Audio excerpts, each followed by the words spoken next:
Today, we will hear a review of Why Baseball Matters by Susan Jacoby. Despite remaining popular and profitable into the 21st century, baseball is losing young fans. Described for more than 100 years as the national pastime, baseball's suspension of time proves challenging in our culture of digital distraction. Susan Jacoby provides a historical backdrop as well as her own personal insights into why this American sport has intrinsic value. Our reviewer today is Patty Singer. Patty Singer covered the Baltimore Orioles in the 1983 and 84 seasons for the York, PA Daily Record. She joined the Democrat and Chronicle in May 1985 to cover the Rochester Red Wings, and she reported on the team through the 1991 season. Since 2009, she has written about health, and her reporting on nursing homes and the opioid crisis has received statewide awards. Please join me in welcoming Patty to our podium.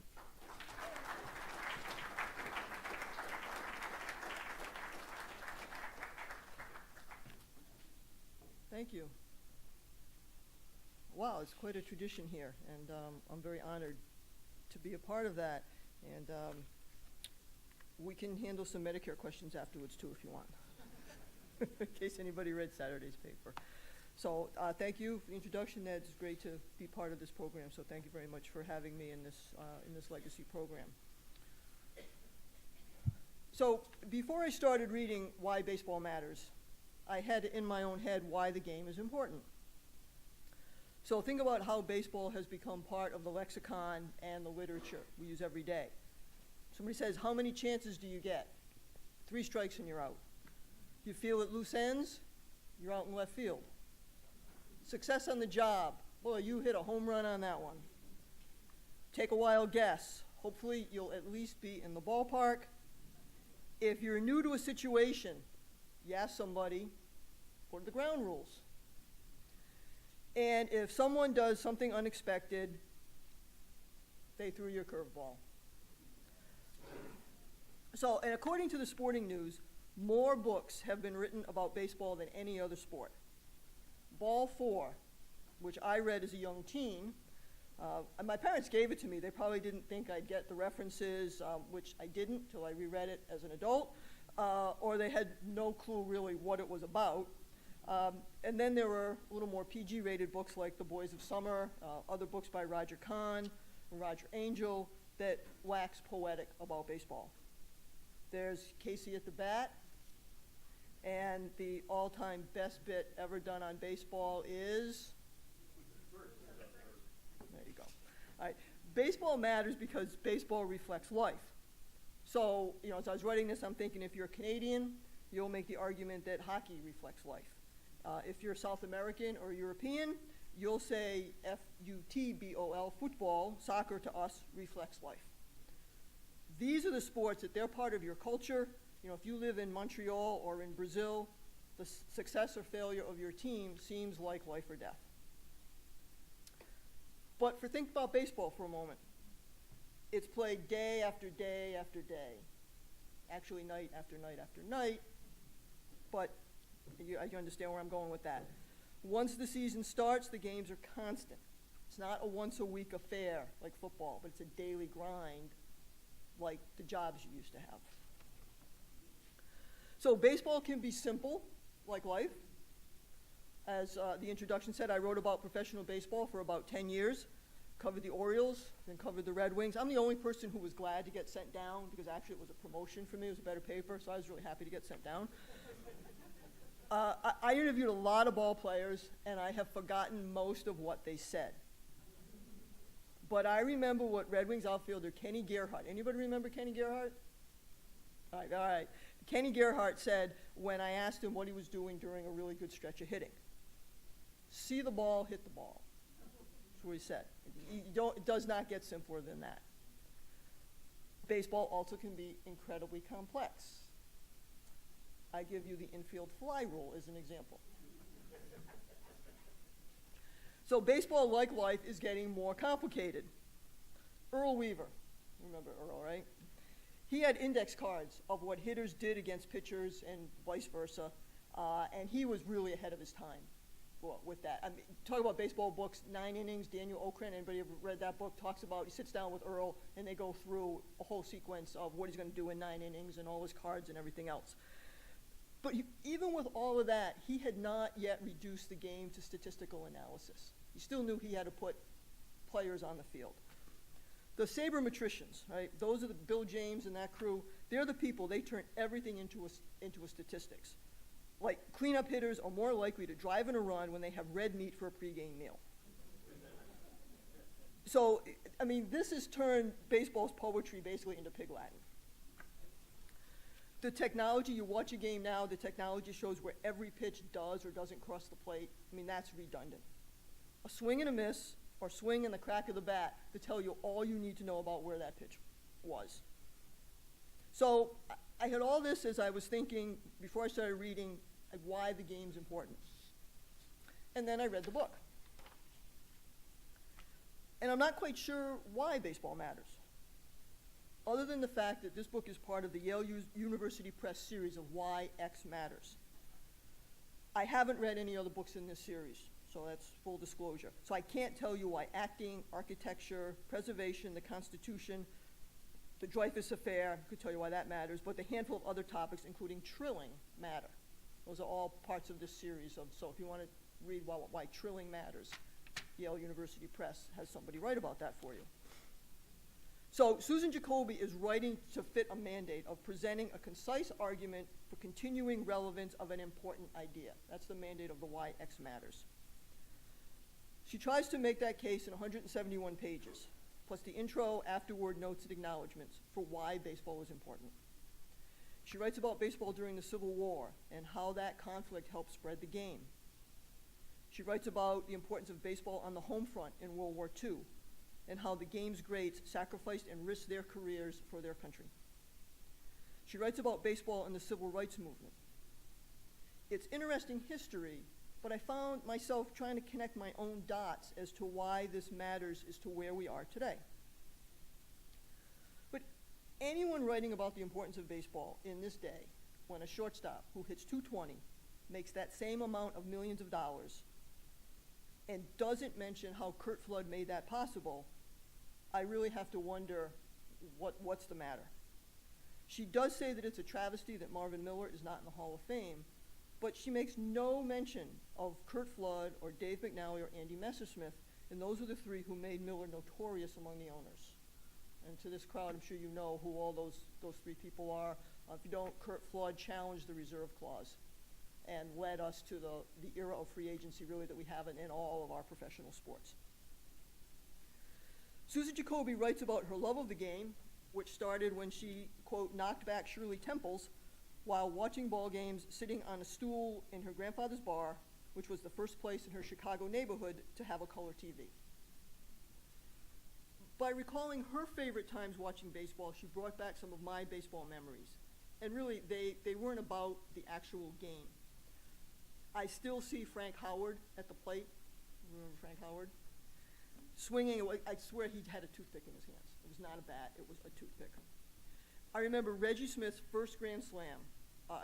His Grand Slam was the first one I'd seen in person. We actually were leaving the game early, so we were down at pretty much field level and watched the ball go into the net in Fenway Park. The first time I walked up to the ramp at Fenway Park and I saw that field, and I have never, ever, ever in my life seen that color green again. When I recall those memories, I remember I made them with my dad. I'm from Rhode Island, and my dad took me to my first game at Fenway. Also took me to my first game at Boston Garden to see Bobby Orr and the Bruins, but I'm not Canadian, I'm American, so baseball is life. All right. So once a summer for about 5 years, I go with my dad on his bowling league's annual trip to Fenway. I am the son my father never had. So we would eat corned beef sandwiches on the bus, and when I was writing this, I was seeing me unwrap the butcher paper, the white butcher paper around the corned beef sandwich, the corned beef falling out, the whole bit. And he let me have a few sips of his beer. So I'll romanticize it and say it was Gansett with Kurt Gowdy saying, howdy neighbor, have a Gansett, our own New England beer. It may have been Schlitz, it may have been Schaefer, but the point is it wasn't the beer and it wasn't the baseball. I was with my dad on the bus going to the game. So baseball matters because it makes memories. If you ask a kid in Edmonton what the ice looked like the first time she saw Wayne Gretzky sitting next to her dad, she's going to tell you. Ask me what it was like to watch Bobby Orr in the pregame warm-up against the Toronto Maple Leafs with Boya Salming and Inger Hamstrom on the ice, right? I remember that because I'm standing with my dad and we're watching it. It's not the activity, but it's who's there to share it with you. Her first memories are she's in the bar, all her grandfather's friends, she's drinking Shirley Temples, listening to the conversations, feeling like she's part of the game. It's not baseball, it's Grandpa and Grandpa's buddies who are treating her like an adult. Much of her book is a lament that young people aren't into baseball as she was when she was their age. Ball fields are empty, right? Nobody's playing stickball in the street. They're off with video games, interested in basketball or football or soccer. So, and when she was watching baseball in her grandfather's bar, there were not that many other sports choices. Now, baseball on TV competes with dozens of cable channels of sports. You can stream it, you can tape it, you can watch anything. Baseball fans are older, she writes, and she cites a stat from Nielsen that says in 2015, approximately 59% of fans for nationally televised games were older than 50. So this crowd is young kids, right? So. She writes that the number of Latino players in the big leagues attracts a younger Hispanic audience. But younger black fans are tuning out. Her point is possibly because the number of black players is decreasing. As I'm reading that, I'm thinking, well, then why are women and girls less interested? Because it's not like their numbers are declining on big league rosters. They were never there in the first place. She writes, baseball has a smaller proportion of female fans than any other major sport. She blames what she calls the estrangement of baseball's establishment. She blames the estrangement on what she calls baseball establishment's long history of inhospitality to women sports writers, of which I was one in that era. But I'm here to tell you football is equally misogynistic. Yet women watch in droves. This was a sidebar. When I was at York, Pennsylvania, we lost the Colts, so we covered the Redskins. Redskins were notorious for not wanting female reporters in their locker room. Covering the NFC Championship game, they come around with the passes for the locker room after the game at halftime. Knowing what I know about the Redskins, the guy drops the thing where I'm sitting, grabbed it, put it in my pocket. Right away. You gave it to me, I'm going to be there. So football has nothing to be proud of either. I would think that the average sports fan does not know Melissa Lucky from Melissa Etheridge. I think it's a vanity of baseball people to think everyone cares about the inner workings of the game, which reminds me, I forgot to include inside baseball as a term for people talking about stuff that's esoteric. Melissa Lucky, show of hands. Melissa Lucky, anybody know who she is? She was a Sports Illustrated reporter that was prevented from covering games and led to all of what happened 70s and 80s on that, and Melissa Etheridge is our singing person. So, and there are a lot of other women after Melissa Lucky who also pioneered trying to make equality for women in baseball. So if baseball does not propagate its fan base, it's going to end up a niche sport rather than what it wants to claim as a historic national pastime. In her afterword, Jacoby offers suggestions for getting young people interested in baseball. She says, have a competition for the best way to use baseball to teach math skills. My modest math skills were honed by looking at the box scores and figuring out batting averages and earned run average. It's about the only two I could do. So, give away tickets to day games to kids younger than 15 who come to the game with an adult. As we know, that is not going to cost teams any money, since they're not playing day games. So this one was interesting, and I'm wondering how other people would take this. So she says, make sure the players are fluent in English, so that if they make it to the majors, they can talk to the press, and if they wash out in the minors, they can get a real job. So I mean, she got a little bit of a point. As I was covering near the end of that, there were a lot of Dominican players coming up. English was not great. That was some friction in the clubhouse within their teammates, and it was difficult to try to include them with their North American teammates, we had a bunch of Canadians too, in post-game interviews. So she has a point with that. Set up programs to attract women and girls. And she says, but no matter what else you do, keep the game looking like baseball. She goes into some ideas and she frets over those ideas that to start extra innings with runners on second or to put a clock on pitches will turn baseball into some other attraction. So that's being tested out. Those are being tested out in the minor leagues.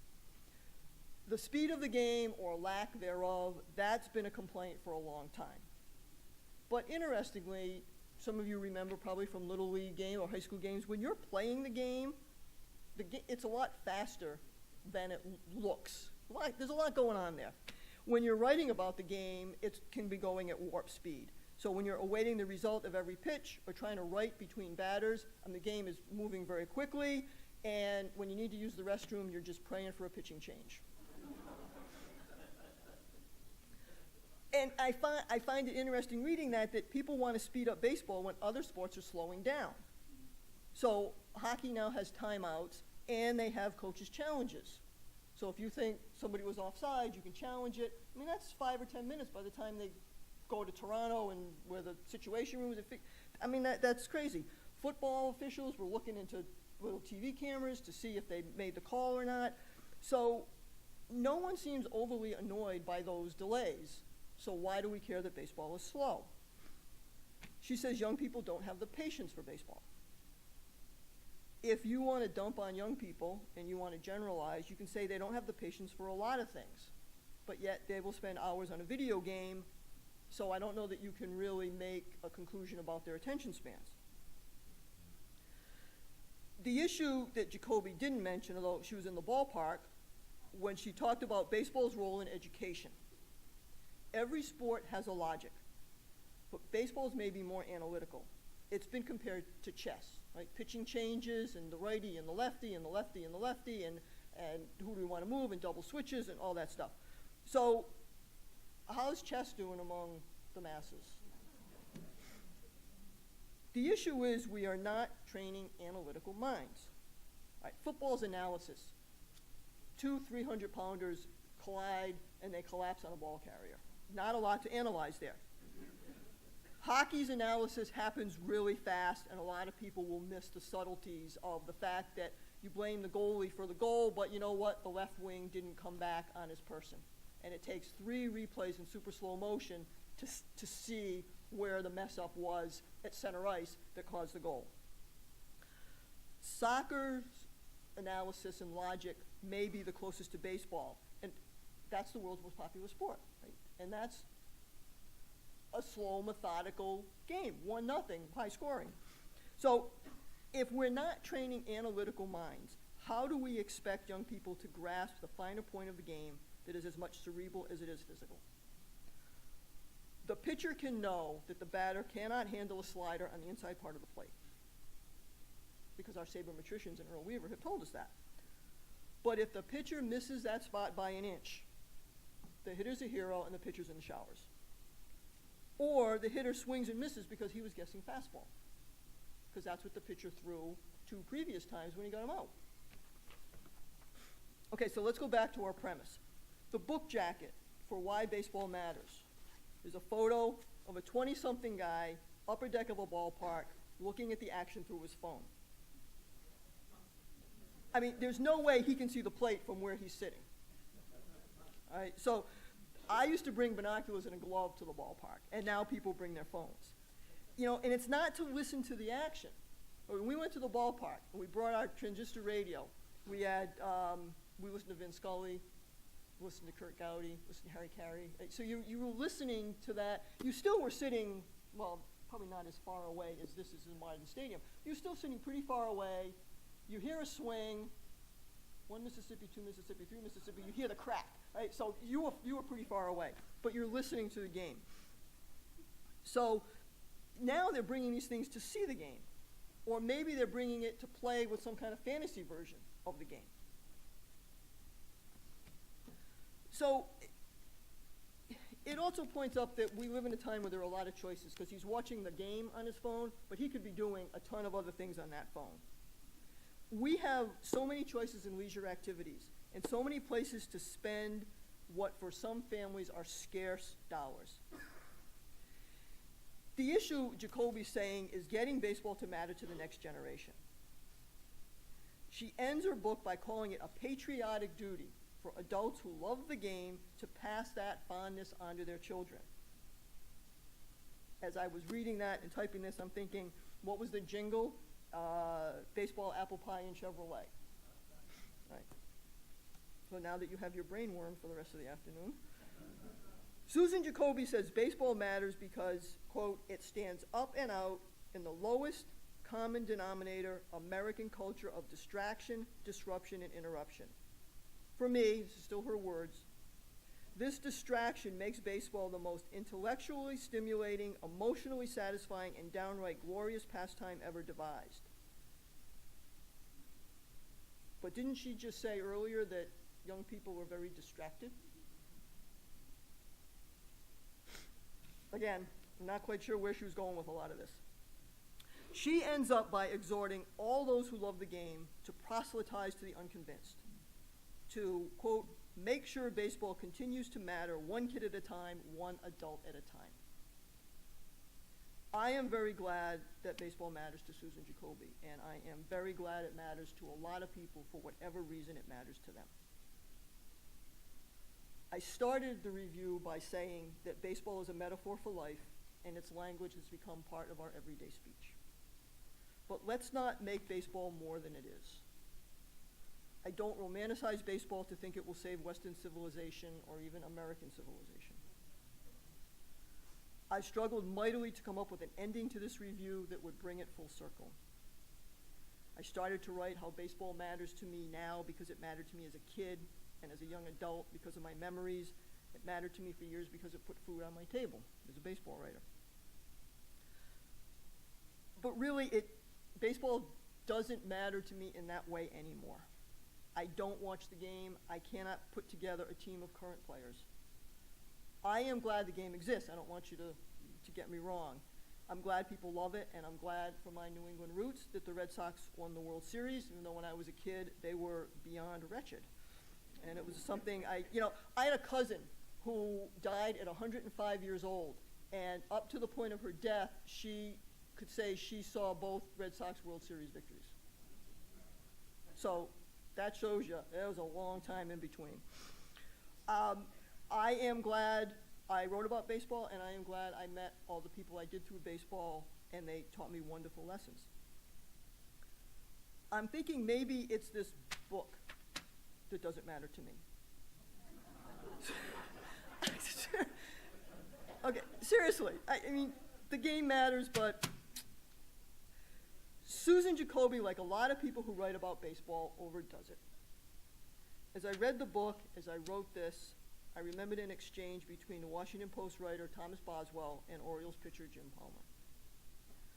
Boswell went through an entire pitch sequence with Palmer. As the rest of us, the reporters, we stood in this scrum of reporters in front of Palmer's locker as Boswell went. Well, and this time he did this at every single pitch. And then Palmer looked at Boswell and said, "Is there a question in there?" And when I finished the book, I had to think, is there a point in here? Thank you.